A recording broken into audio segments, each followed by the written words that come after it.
Hello, my name is Henry Migliore. I'm here today to help you develop a 5-year strategic plan for your business, church, or organization. Are you struggling with the vision and purpose for your business? Are you struggling with the potential of what your business could be over the long term? Do you have a measurable target that you're aiming toward? Does everyone in your organization know exactly what you're trying to accomplish? Are you struggling with how to get people involved with the business plan, how to get them excited about the plan? Do you see people that are just not excited about what you're trying to accomplish?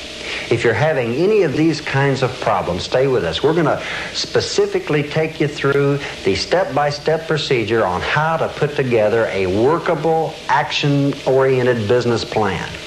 We're going to give you the keys to success on how to turn a business plan into a strategic management process.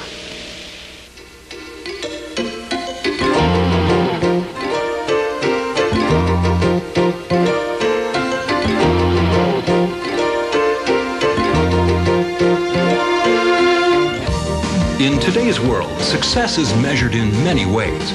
Regardless of your definition of success, you need one important ingredient to achieve that goal: a plan.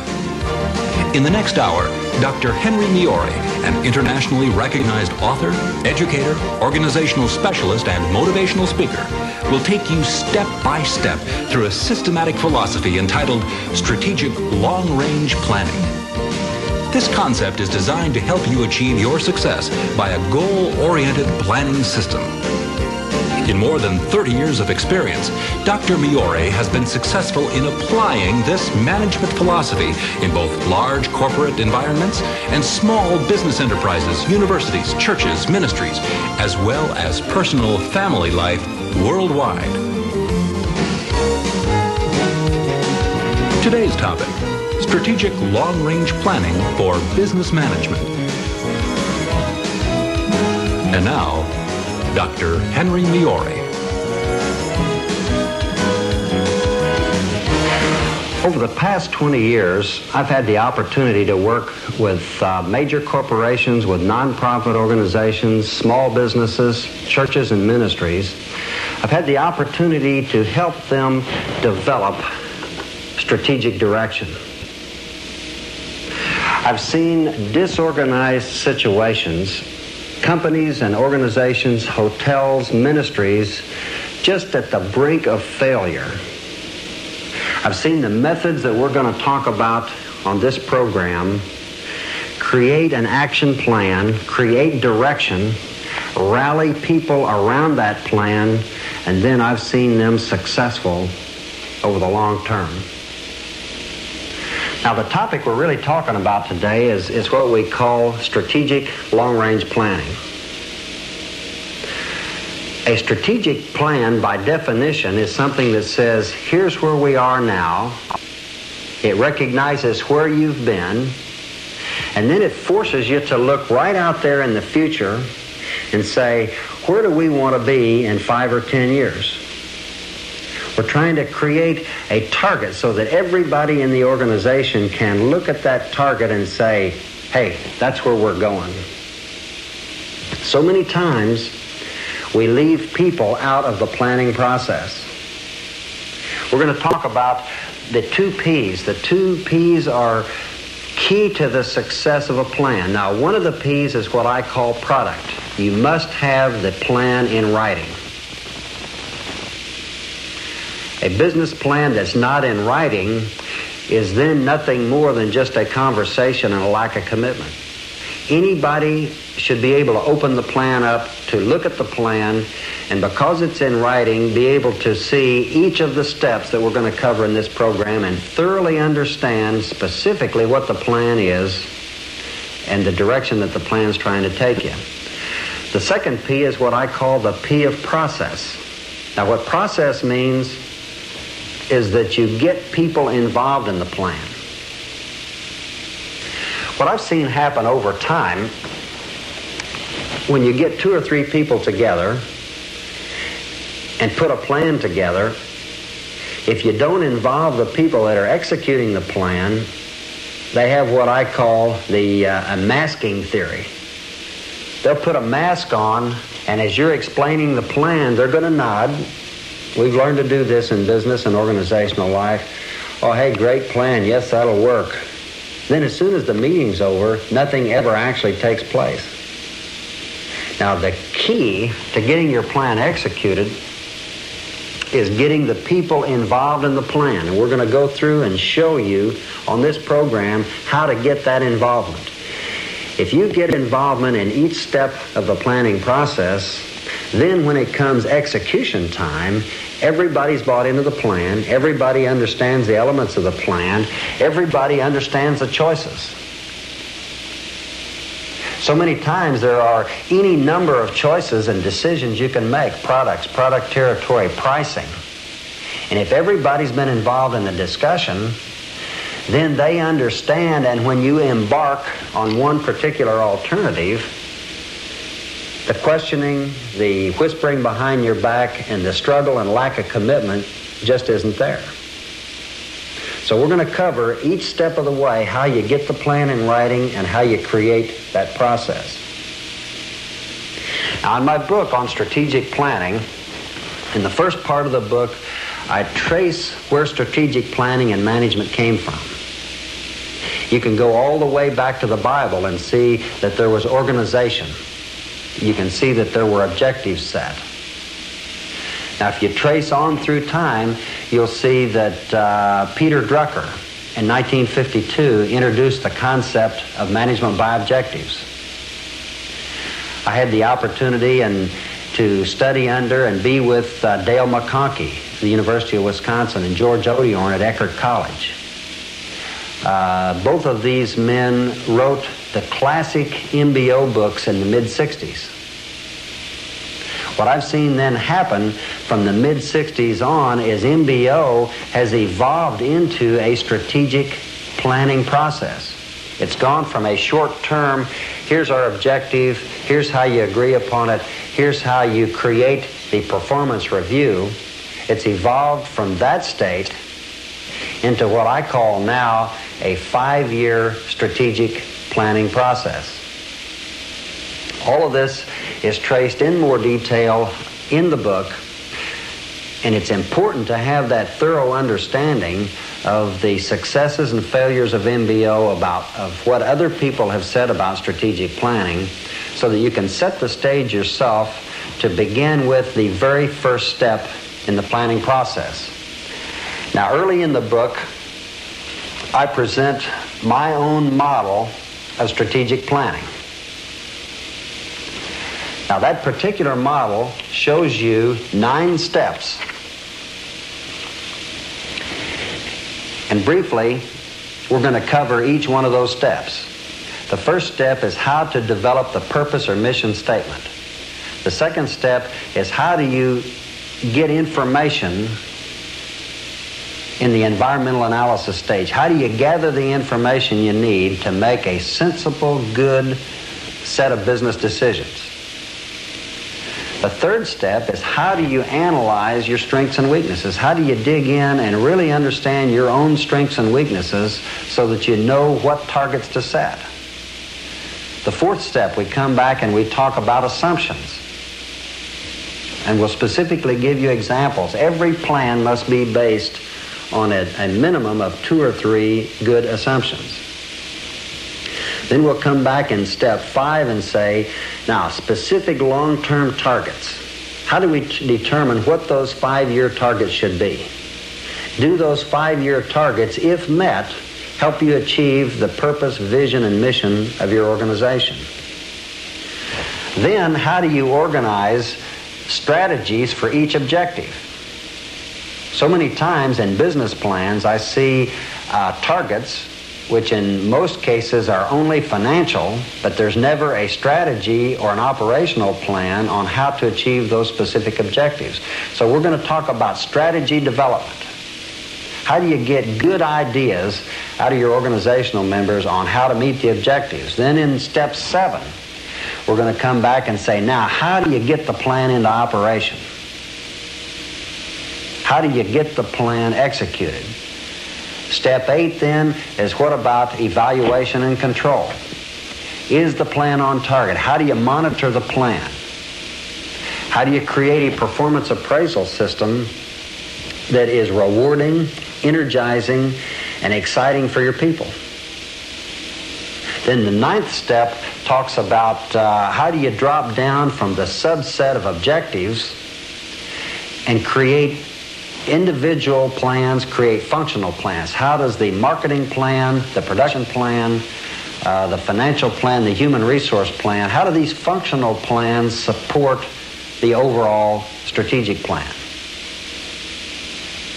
Now, let's just take each of these topics one at a time. The very first is your purpose and mission statement. In the purpose statement, what you're trying to do is get into writing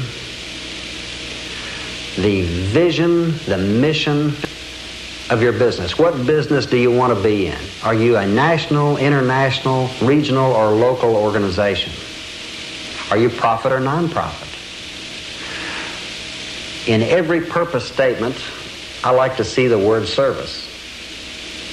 Whatever business, organization, or church we're in, we're serving some need in the marketplace.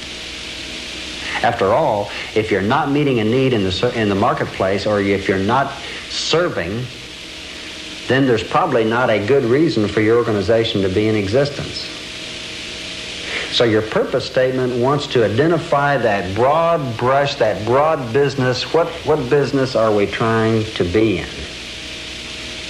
Now, the way I usually accomplish this is I recommend to organizations to do one of 3 things. Either go on a 2 or 3 day planning retreat where you can take your top people away from your plant, your organization, or your business or church, and get them off-site so they can sit down and go through each of these processes. I've done that with many companies, many organizations over the last 20 years. Now, second thing you can do is have regular, periodic breakfast meetings. A third way is what I call a brown bag luncheon planning meeting. We did this with one of the major oil companies. Every 2 weeks, we got together for about 2 hours over a brown bag lunch and went through each step of the planning process. But as you can see, it takes the involvement of your managers. It takes study. The material has to be read, and you take things one step at a time. So let me describe to you now how to develop a good purpose statement. Well, first of all, you read the material in the book so you can see examples of other purpose statements. Then you have each person on your retreat, in your luncheon or breakfast meeting, write out on a separate sheet of paper the vision they have for the company.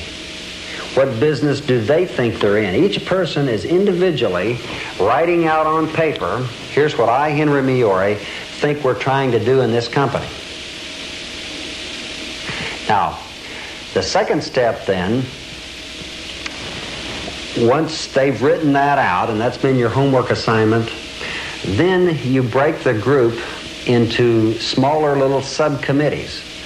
So, for example, with a retreat, in a retreat setting, I had a major U.S. corporation, had about 20 of their top executives. I broke them up into 4 groups. And I said, okay, now spend about an hour and a half discussing your purpose and mission statement. At each table, have a scribe. You're going to report back. Then what I do is move from table to table, listen in on the discussion, do some monitoring, asking questions, but generally stay out of the discussion. I usually recommend that the chief executive or the highest ranking officer there also rotate among the tables with me. Not inhibiting conversation, but just being there as a resource person. Now notice a couple of subtle things that have happened. Number one, you've made each person commit individually and alone on paper, here's what I think we're trying to do. It's subtle, but that's important. So many times we'll follow an informal group leader, and it robs everybody the opportunity to really think. You'll more likely defend your position if you've actually written it down on paper. Another subtle thing is taking place. As you're having a discussion, everybody is getting the opportunity to interact. You're creating some teamwork and excitement. I've been at this for 20 years, and by mid-morning of one of these kinds of retreats, you're going to have everybody so excited because now they're interacting, they're exchanging ideas with one another, they're agreeing and disagreeing, and they're coming up with a product. Okay, let's say that takes 2 hours, or let's say that took one full luncheon session, or perhaps two. Then you come back and let a spokesman out of each group stand up, give their report. Number 1, number 2, number 3, number 4. Then someone leads an open discussion, and there's agreement and disagreement. It's very healthy to have a fair amount of disagreement and discussion. Now, the next step then, and this is another key critical step, is now you collect all the sheets of paper, the individual sheets that each person filled out, the report that came out of each team, and you put that in a folder that you call your purpose folder. Set that aside. Now, as you go through, and I'll continually come back and refer to this particular procedure, you're actually going to build a folder then on each step of the process. You're going to build a folder on purpose, environmental analysis, strengths, weaknesses, and assumptions. And then later on, I'll come back and show you then how to organize your planning team into such a way that you can dig deeper into each of those topics. Okay, the second step. Now you've got at least a reasonable discussion on what that purpose statement should be, and you just kind of set that aside for a while. The next step is environmental analysis. Now, in the area of environmental analysis, what you're trying to do is, say, get the pulse of the organization. Environmental analysis says what's going on right now. It would be an example, if in my own personal life, environmental analysis would be, what's my pulse rate right now? What's my blood pressure? What's my weight? How much sleep did I get last night? How do I feel? What's my financial condition? What's the condition of the automobiles, the roof, the house, any kind of thing? In other words, in a personal plan, you're just saying what's going on right now. In a business plan, you're gathering statistics. What you're trying to determine is, what are the interest rates? In a retreat with a major oil company, we were tracking the price of crude oil over time. You're gathering information so that when you get down to making some specific decisions, you're making decisions based on good information. This is basically what the environmental analysis stage is.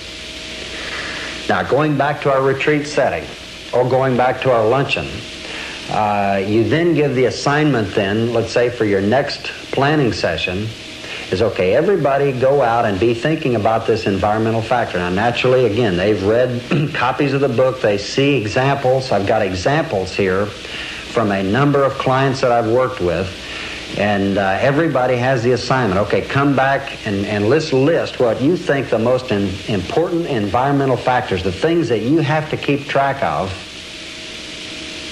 to make a good, sensible plan.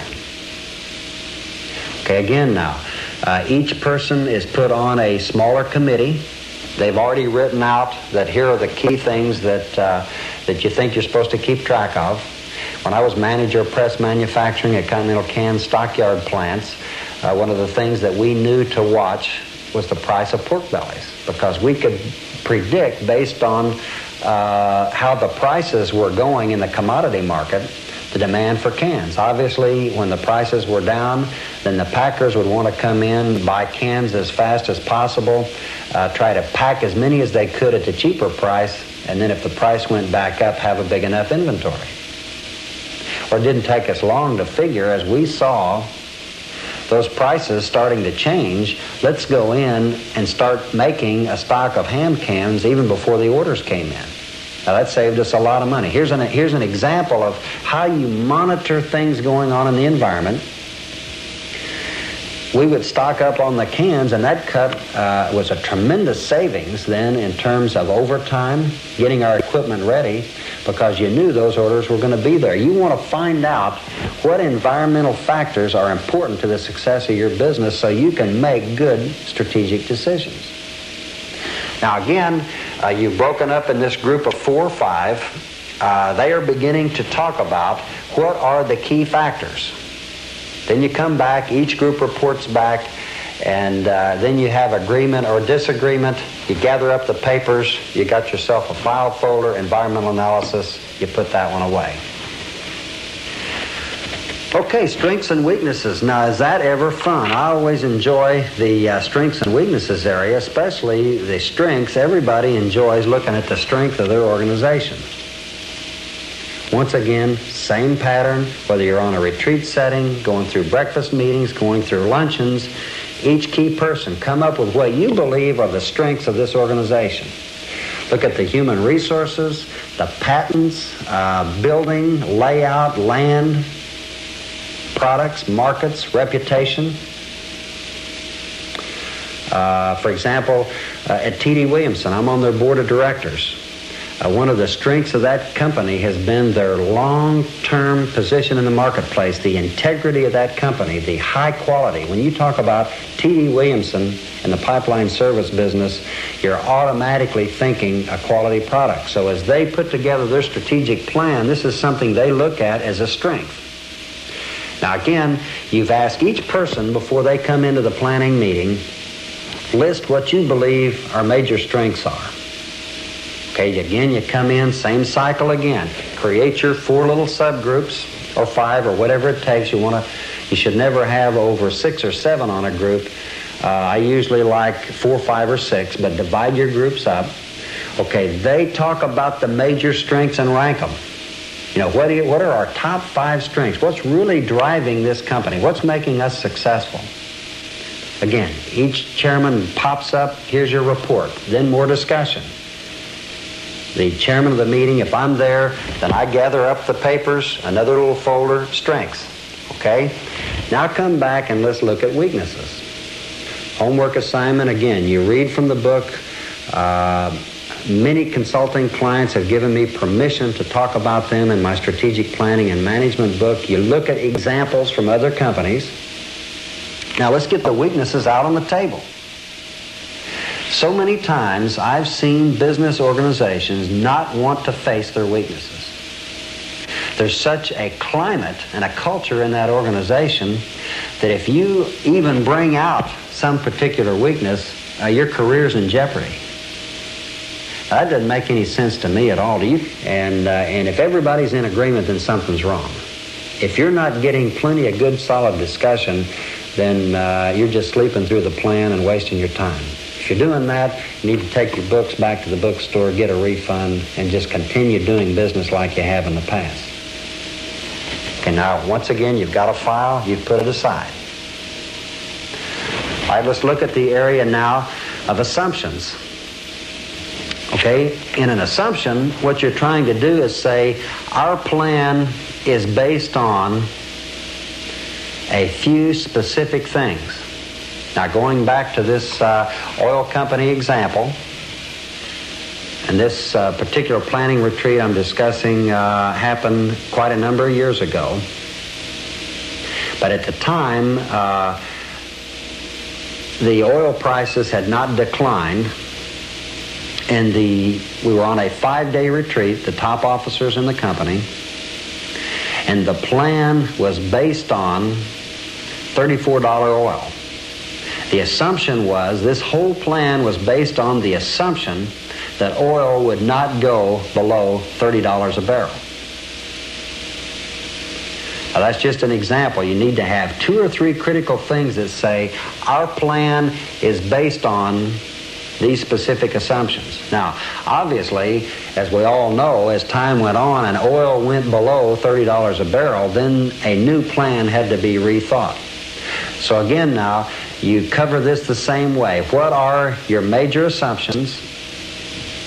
You gather information in the files, and then now that you've gathered that information, you're set to come up with better answers. Now, let me share with you how to get that into final form. Now you're at a stage of what I call the foundation stage, and it's just before you set your major objectives. You take this 20 people that we've talked about now, break them up into another mix, and now you create 4 committees. You create a purpose committee, an environmental analysis committee, a strengths and weaknesses committee, and an assumption committee. Now you give them each of those files.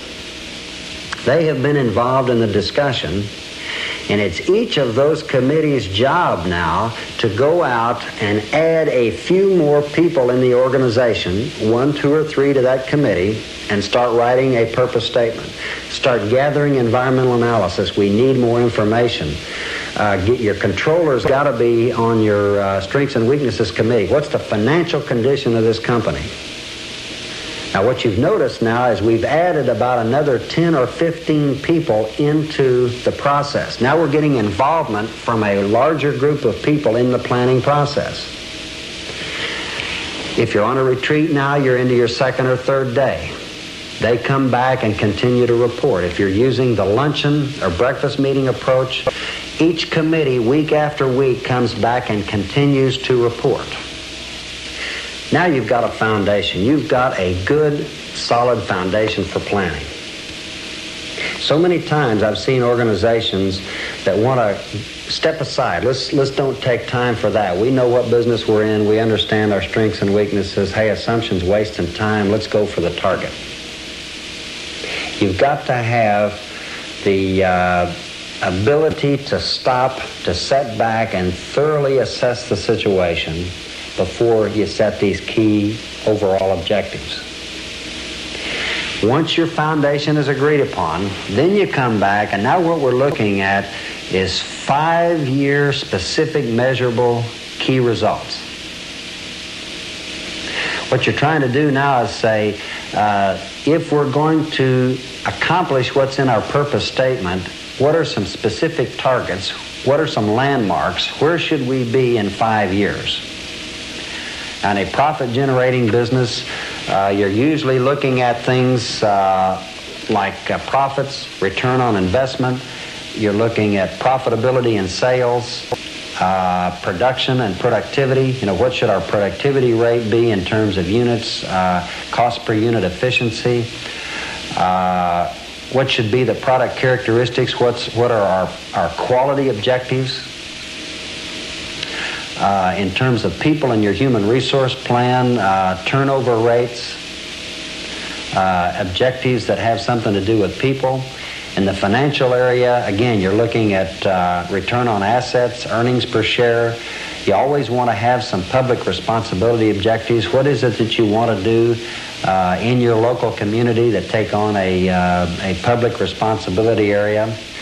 Then you've also got to have budget objectives. You know, what are your specific budgets intended to be over a 5-year period of time? Now, so many times, businesses only set financial long-term objectives, and then they think they've got an overall strategic direction. But you've got to think about your production, your marketing, your sales, your human resources. You've got to set targets in all of those other specific areas. Now, what I usually do to get at that is I always start with, well, where should the company or the organization be in the 5th year? Now, what each person has done because of their involvement in the planning process, they subconsciously can remember back at the foundational step stages that, hey, here's the only amount of money we've got. Here's the position that we're in. When I went through the planning process with Liberty Industries, Girard, Ohio, a very successful lumber service company. We went through and we said, based on our financial position, based on conditions in the marketplace, realistically, what are the achievable targets that can be met over a 5-year period of time. Now, if you don't keep that foundation in mind, what we tend to have is what I call a New Year's Eve syndrome. We just say, well, hey, we can be a million dollar company. We can be a $10 million company. We'll take over the marketplace. You set unrealistic expectations for your company and forget it. You don't have a plan. All you've had is a pipe dream. But what we did at Liberty, we took their very fine top management team and we said, here are our specific targets that we want to accomplish over that 5-year time period. Now, the reason that I start with the 5th year is so that you can then back into the 4th, 3rd, 2nd, and 1st. Okay, then you say, well, if there's where we want to be in the 5th year, now let's move back and say, what's reasonable in the 4th year? What's reasonable in the 3rd year? What's reasonable in the 2nd and the 1st? Now you have what I call the accordion effect. Now you're realistically sitting here and saying, well, if that's what we've got to do next year to stay on track for our 5-year plan, maybe we need to reconsider. So you're constantly going back and forth, 5th year, 4th year, 2nd, 1st. Uh-oh, that isn't realistic. We better tone it down, 1st, 2nd, 3rd, 4th, and 5th. By the time you continue to adjust, and that's what we did at Liberty, you finally come up with what's realistic. Now is a good time to introduce the concept of your functional and your support plans. Now, what this means is, now you've got to take and coordinate production, you've got to coordinate marketing, you've got to coordinate finance, you've got to coordinate R&D, you've got to coordinate your human resource plan. All of those plans have to synchronize in with the 5-year plan. So each head of each unit then, let's say that I'm the head of human resources in a particular organization. Once I see the specific 5-year plan, and that's what we're trying to do with the Imperial Corporation of California, is they are developing a very sophisticated 5-year human resource plan based on where Imperial is going over the next few years. Their director of human resources, because he's part of the overall planning process, knows the strategic direction of the financial institution, then he can come back with his staff and go through the very same process. What's the purpose and reason for being for the human resource area? He can come back and say, now, what are the environmental factors in the state of California? What's the turnover rate? What's the labor pool like? Are the skills there to run a major financial institution? What are the strengths and weaknesses of our own area? Here you do things like a asset and liability inventory. Here you find out the attitudes of your people, the plans based on some assumptions. Your human resource plan then has very specific 5-year objectives, just like the overall strategic plan. Now you're literally doing the same thing in marketing, production, all other areas of the business. What I've seen throughout my business career is a total, complete lack of coordination of these plans. I've seen situations where marketing has said we're going this direction with those products. Nobody ever talks to production. I've had a career as a production executive, and in most cases, production people are left out of the planning process. Then all of a sudden, production finds out that, well, here are the requirements you've got to meet over the next 5 years, and nobody has thought about then the cost of tooling, the cost of equipment. So now all of a sudden, you've got a plan, you've got a market direction, and then what about the financial plan? Do you have the money? Some kinds of heavy tooling, there's 36 and 48 months of lead time to actually get the equipment into place to be able to even manufacture the product. If you go through a planning process like I'm describing, and you're setting overall, say, marketing objectives, here's what we want our sales and profitability to be, Everybody is sitting right there at the table, and the production man can raise his hands and say, we can't meet the demands with our present equipment. I was in a situation where I was the key manufacturing executive responsible for producing a product, and I did not know that that product had even been developed when we received the first production order. We ended up in one of the biggest fiascos that I've ever been involved in my life because we could not adapt the new technology onto our equipment. We were 6 months late delivering the product. The customer was unhappy. Everybody was a loser. Now, if I had been in on the planning process, I would have been able to just bring up in the planning meeting that it's not realistic to take this kind of a design and put it on that kind of equipment. I hope we've learned that lesson. I hope we're to the stage now in our planning sophistication that we get everybody involved in the plan before you execute the plan. So again, it's very important now to have each of those areas now begin working on support plans. All right, let's take a look at this whole area of strategy. Now again, you take each of your major objectives. You list that objective across the top of what I call an action page. And you say, here is our specific, measurable objective in the area of sales, say in the 5th year.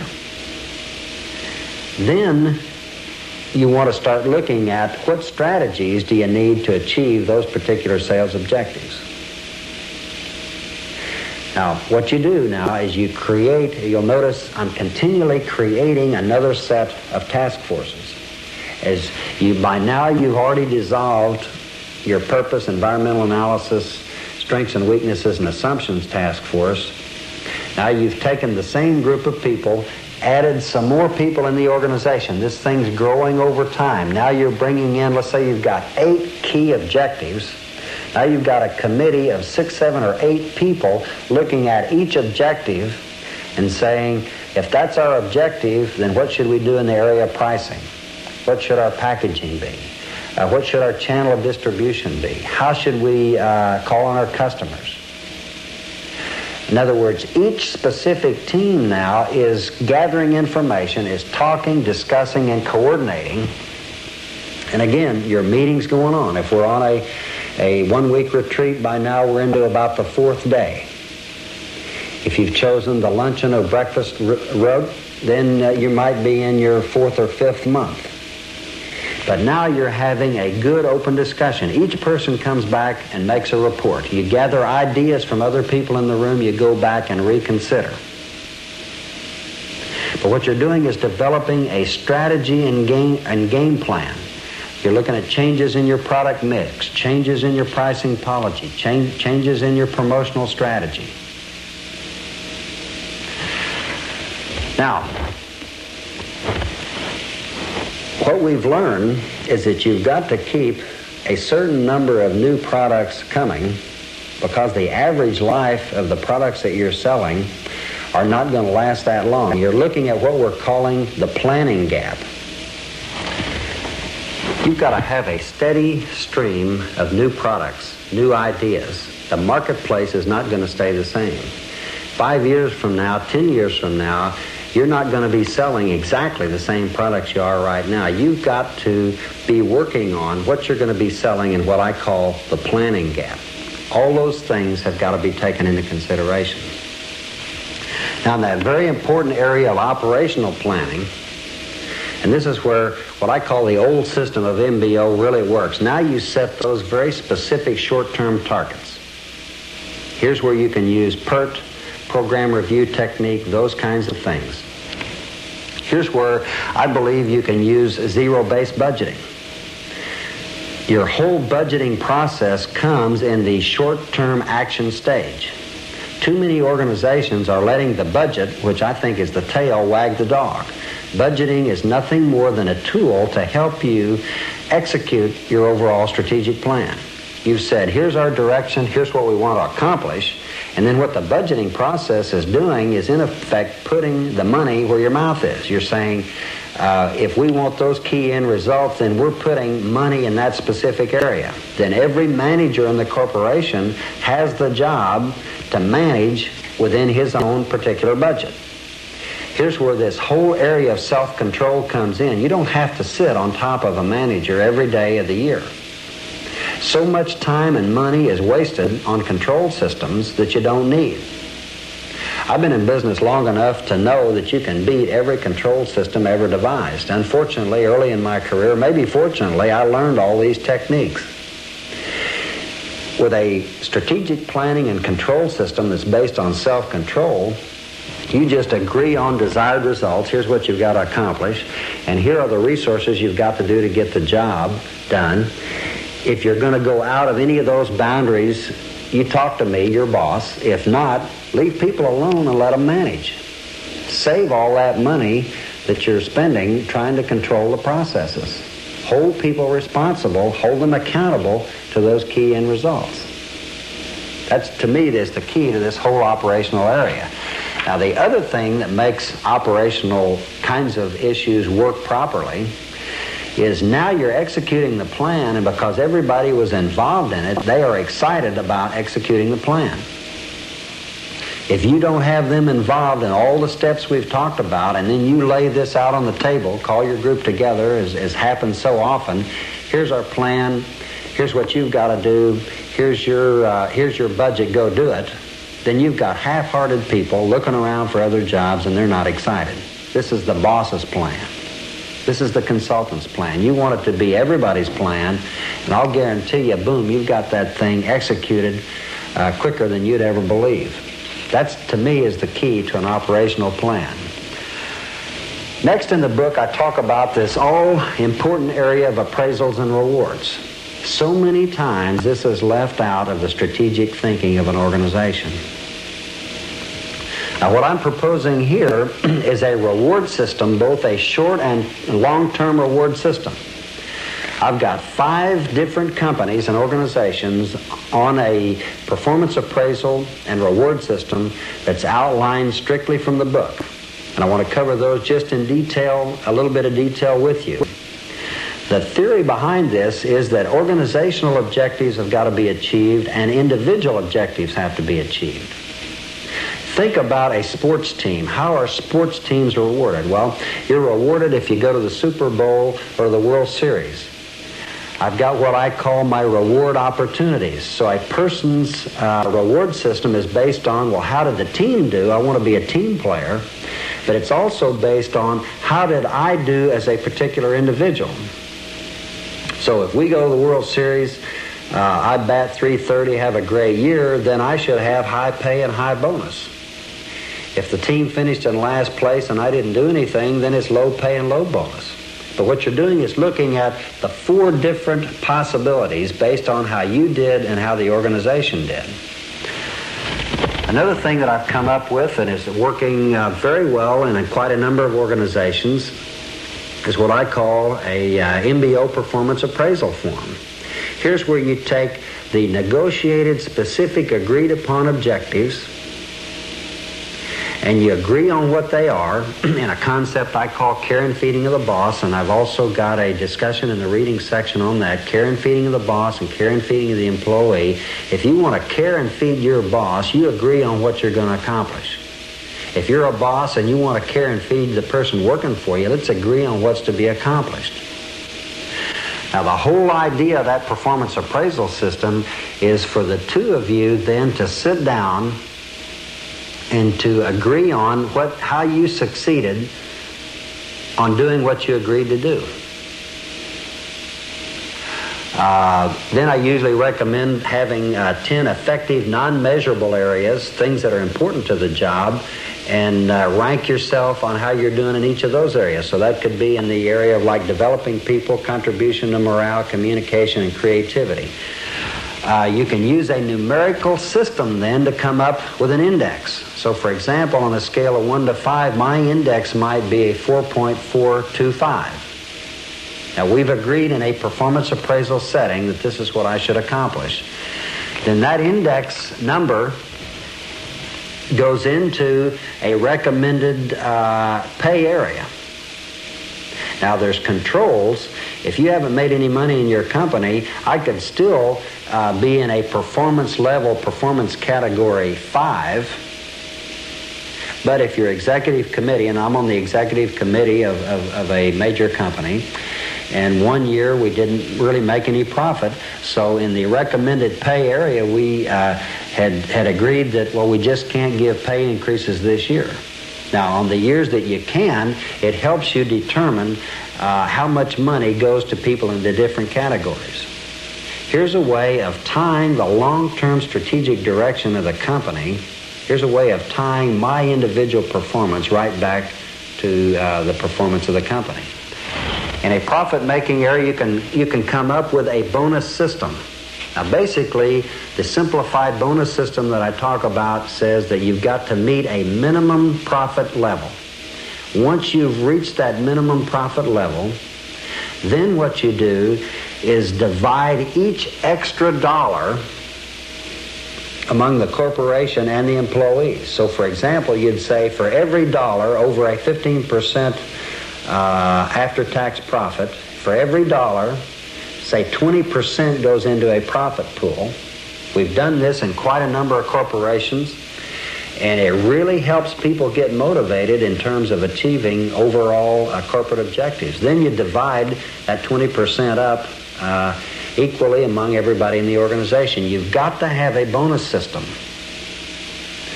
Now, let's think about appraisals now in terms of, is the ship staying on course? I recommend 4 times a year you come back and appraise overall organizational performance. You take a look at your top executives, you have them discuss, and you've got the information right on one sheet of paper. Are we on target? How are we doing in terms of meeting these top corporate objectives? You've also then given each individual 4 times a year an opportunity to say, here are my key objectives, how am I doing, am I on target? The whole thing is managed in a very positive, here's my direction, here's how I'm doing, and then let's have some corrective action if we need it. Now, that's basically how this entire performance appraisal system needs to operate. It needs to be keyed on where we at, where we going, am I on target, and do I get a reward if we succeed? What doesn't make sense to me is to see so much talent in an organization be diffused and go off to some other company or organization because there's no way of being rewarded successfully. You want to keep your key people in your organization. If you get committed to a strategic planning process, and if you manage strategically, your organization can be successful. It's important that every management, every leader in every organization take control of his or her organization. And the best way I know of taking control is to develop a strategic plan, is to manage strategically, to recognize the strength of your people, to gather ideas, to make people feel good about working for your organization. If I'm working for you and I meet my higher level needs of recognition, self-esteem, self-actualization, if you make me feel good about working for you, if you'll reward me when I succeed, if you'll coach me when I'm not doing well, I'm going to be a valuable employee that's going to stay with you and help you succeed over the long term. And isn't that really what we're talking about? Shouldn't an organization succeed over the long run? Shouldn't it pay taxes? Shouldn't it be an ethical member of the society in which it operates? Shouldn't it pay its suppliers on time? What we're trying to do is create a free enterprise system in this country that is based on success, that's based on good, solid thinking. We want to succeed over the long term. Every time a company succeeds, everybody involved in that company succeeds. Every time a check is cashed out of a major organization, that's creating a ripple effect that's supporting other businesses. It's our moral and ethical responsibility as leaders in our organizations to make sure they succeed. There's a smart, good, effective way of succeeding. And that's what we've tried to share with you in this strategic planning and management program. Thank you.